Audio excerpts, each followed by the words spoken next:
El Perú es una copia burda de la educación en Singapur. Si usted creía que el modelo educativo peruano es producto de la iluminada mente de nuestros ministros de educación y sus técnicos, se equivoca. El Perú siempre ha copiado modelos educativos extranjeros. Copiamos a los alemanes, a los españoles, a los americanos y ahora a Singapur, y todas con fracaso. Y usted verá por qué. Singapur es una ciudad-estado ubicada en el sudeste de Asia. Son un país desarrollado. Ese es el motivo de nuestra visita a Singapur. Saber por qué aquí no hay crímenes, no hay corrupción, y es una de las economías más importantes del mundo. Y además, en la educación, son uno de los mejores sistemas educativos a nivel mundial. El pilar número 1 de la educación en Singapur es su obsesión por ella. Encontramos la palabra educación en todos los rincones de este país, iniciando por su moneda. El billete de $2 en Singapur tiene a una universidad con su maestro, con su grupo de estudiantes, y en la parte de abajo la palabra educación. Si miramos los billetes de $10, encontramos el deporte, y si miramos el billete de $50, encontramos el arte. Cuando visitamos un centro comercial, cualquiera de ellos, en su entrada tiene que haber arte, tiene que haber educación, tiene que haber cultura. Y en este caso, combinaron el arte con la cultura. Si nos entramos al centro comercial, allá vamos a encontrar bibliotecas. Si montamos un ómnibus o en cualquier parada de autobuses en Singapur, vamos a encontrar referente de estudiantes con las mejores calificaciones que son galardonados por el gobierno. En el Perú, la prioridad no es educación, sino el poder político, robo y saqueo por funcionarios corruptos, sueldos dorados para funcionarios y, por el contrario, una educación que adormece a la población para que no puedan reclamar su derecho al desarrollo y equidad en la distribución de la riqueza peruana. Históricamente el Perú ha invertido muy poco en educación. En el 2012 el PBI era de 2.8%, en el 2016 tan solo es de 3.6%, mientras que otras regiones como Bolivia ahora llegan hasta el 15% del PBI. El sueldo del maestro es de tan solo 1.200 soles en la primera escala. Y lo peor, los contratados no tendrán aumento en el 2017. Trajeron miles de maestros de habla inglesa y ahora Singapur es uno de los países más desarrollados del mundo. Entre otras, gracias a esa decisión del gobierno de adoptar como primera lengua el inglés.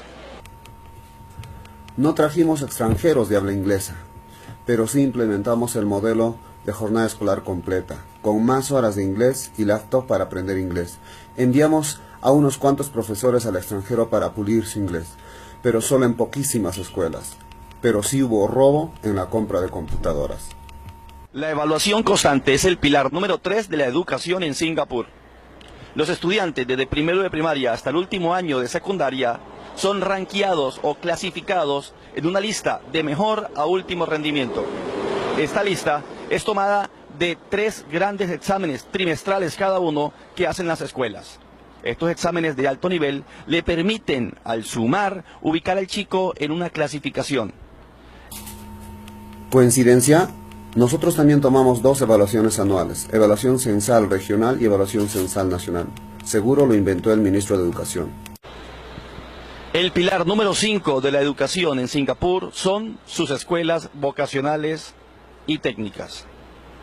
Los estudiantes, al finalizar la secundaria, presentan un examen llamado de egreso de la educación superior. Depende del resultado de estos exámenes, es que el chico puede optar o por una universidad, o por una escuela vocacional, o por una escuela técnica. La diferencia es que el gobierno de Singapur invierte lo mismo por un estudiante cuando entra a la universidad que por un estudiante cuando entra a una escuela técnica. La educación técnica en el Perú está abandonada. Para disimular su mejora, solo se potenciarán algunos institutos modelos del 2017. Los denominados Centros Técnicos de Educación Productiva no recibirán ni un alfiler en el 2017. El pilar número 6 de la educación en Singapur es la internacionalización del aprendizaje. Este pilar es extremadamente importante porque Singapur hace 30 años, primero, invitó a miles de maestros de habla inglesa a que trabajasen en este país.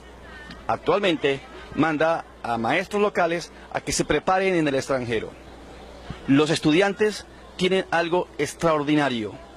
Primero, el gobierno invita a miles de estudiantes del mundo a que vengan a acompañar a sus estudiantes, dándole un ímpetu internacional al aula de clase.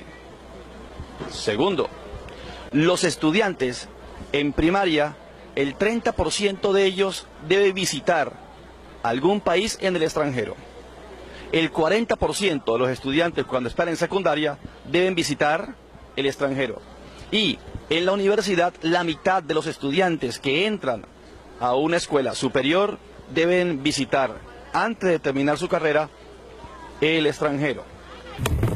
Sí, nosotros también damos becas de viaje a nuestros estudiantes para ir al extranjero, pero solo a unos cientos, que son el 0.001% de la población escolar, pues como somos pobres, los egresados de secundaria ni siquiera conocen las provincias de su región. Son los maestros. ¿Quiénes pueden ser maestros en Singapur? 1. Extranjero. 2. Nacional. Los nacionales, ¿qué deben de hacer para ser maestros? Por ejemplo, de biología. Es un proceso riguroso que inicia desde la primaria. Un maestro de biología debe, en el examen de egreso en la educación primaria, sacar un buen puntaje. ¿Para qué? Para aspirar a una escuela secundaria especializada en biología o química. Luego, termina la secundaria en esa escuela especializada y debe sacar un puntaje muy bueno para poder aspirar a la universidad, a estudiar licenciatura en biología o química, por ejemplo. Pero eso no le da el paso cuando termine de ya ser maestro en Singapur. Debe tener un puntaje entre los 30 mejores % para poder aspirar a ser maestro en Singapur. En el Perú, cualquiera puede ser maestro, y sin embargo pocos quieren hacerlo, por el pésimo sueldo que se les paga y las exigentes evaluaciones. Si el SUNEDU y el CINEACE van a evaluar a los centros de formación, tendrían que cerrarlos por no cumplir con las exigencias de formación inicial docente. Todos los años el maestro debe ser evaluado por el Estado y además avalado por el rector de la institución para que pueda continuar el año siguiente. Los maestros en Singapur son evaluados todos los años. Es como una renovación de contrato. Ah, ya. Por eso era la evaluación de ingreso, de ascenso, de permanencia, de desempeño.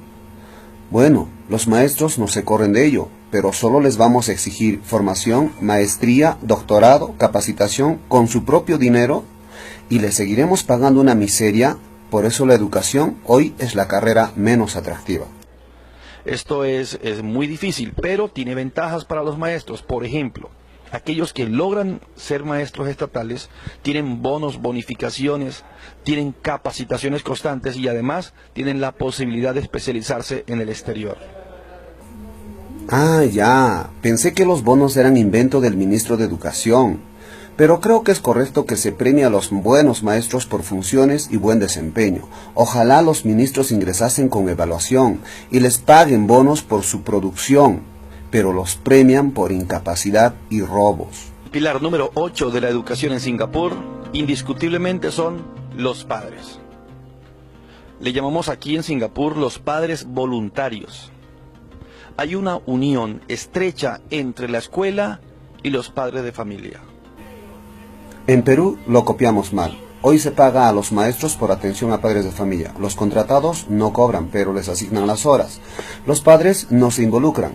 La pobreza los obliga a trabajar de sol a sol. Encuentran a sus hijitos dormiditos y los dejan dormiditos. Pilar número 9 de la educación en Singapur son las intercompetencias.